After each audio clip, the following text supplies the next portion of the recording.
Halo, assalamualaikum warahmatullahi wabarakatuh. Kembali lagi bersama saya Yuda. Di video kali ini saya dan rekan-rekan saya ingin membahas tentang diferensial fungsi majemuk.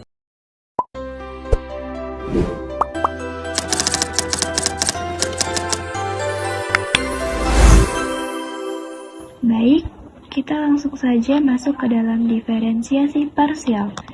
Sebuah fungsi yang hanya mengandung satu variabel bebas hanya akan memiliki satu macam turunan. Jika sebuah fungsi mempunyai n macam variabel bebas, maka ia akan memiliki n macam turunan.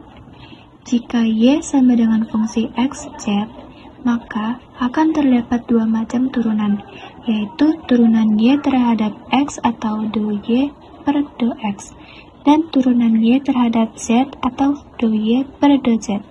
B. Derivatif dari derivatif parsial, yang umumnya dikenal sebagai derivatif parsial turunan kedua. Pengertian dari derivatif parsial turunan kedua. Derivatif parsial turunan kedua adalah proses mengambil turunan parsial dari suatu fungsi multivariabel atau fungsi dengan dua variabel atau lebih. Misalnya, f buka kurung x, y tutup kurung sebanyak dua kali berturut-turut. Secara sederhana, derivatif parsial turunan kedua adalah laju perubahan dari laju perubahan suatu fungsi terhadap salah satu atau lebih variabelnya, sementara variabel lain dianggap konstan. Ini memberi kita informasi yang lebih mendalam mengenai bentuk permukaan fungsi tersebut, seperti kecekungan atau concavity dan titik belok atau saddle points pada fungsi tiga dimensi. Jenis-jenis derivatif parsial turunan kedua.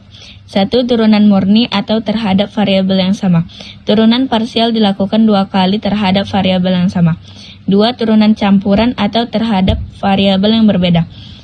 Turunan parsial dilakukan terhadap satu variabel, lalu hasilnya diturunkan lagi terhadap variabel yang lain.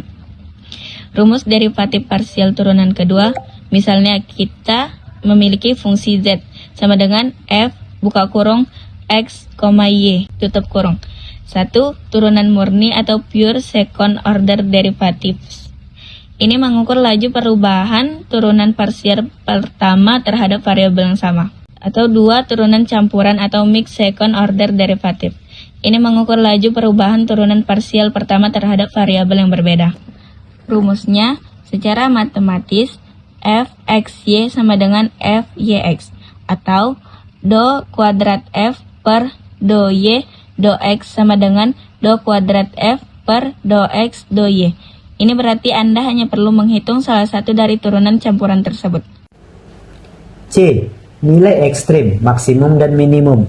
Nilai-nilai ekstrim atau optimum dari sebuah fungsi yang mengandung lebih dari satu variabel bebas dapat dicari dengan pengujian sampai derivatif keduanya.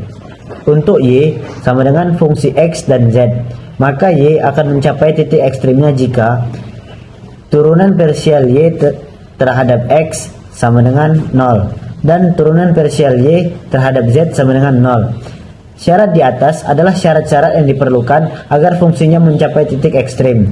Guna mengetahui apakah titik ekstrim itu berupa titik maksimum ataukah titik minimum, dibutuhkan syarat yang mencukupkan, yaitu maksimum bila turunan parsial kedua y terhadap x kurang dari 0 dan turunan parsial kedua y terhadap z kurang dari 0. Minimum bila turunan parsial kedua y terhadap x lebih dari 0 dan turunan parsial kedua y terhadap z lebih dari 0. Perhitungan nilai ekstrim sebuah fungsi yang menghadapi kendala berupa sebuah fungsi lain dapat diselesaikan dengan metode Lagrange.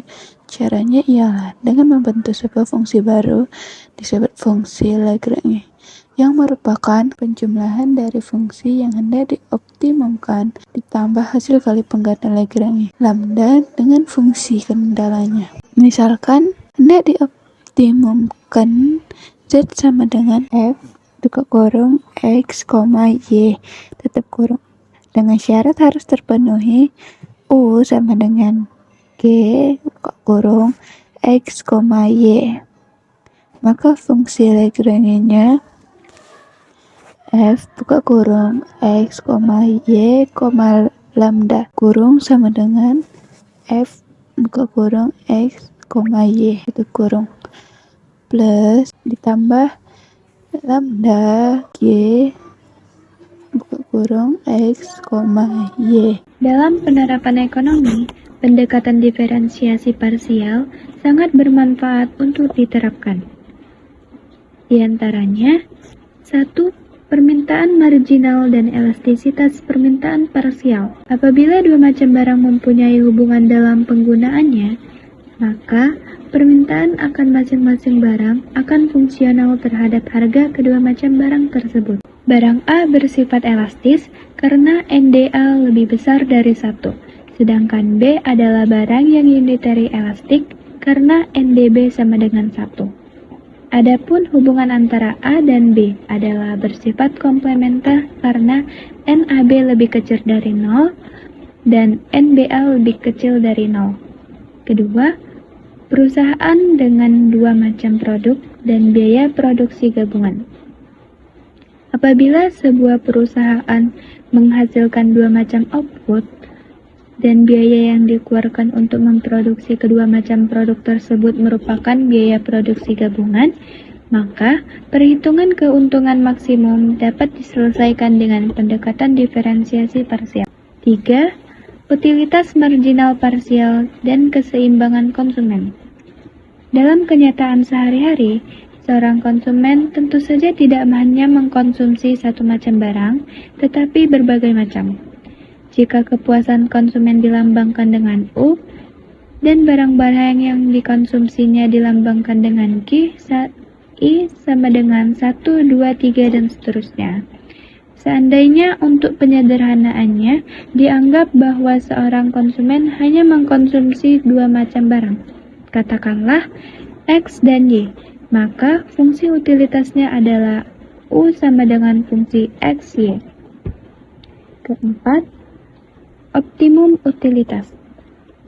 Fungsi utilitas pada perilaku konsumen berupaya untuk menjelaskan bagaimana pemilihan barang konsumsi yang dapat dilakukan konsumen terkait dengan upaya mencari tingkat utilitas yang optimal.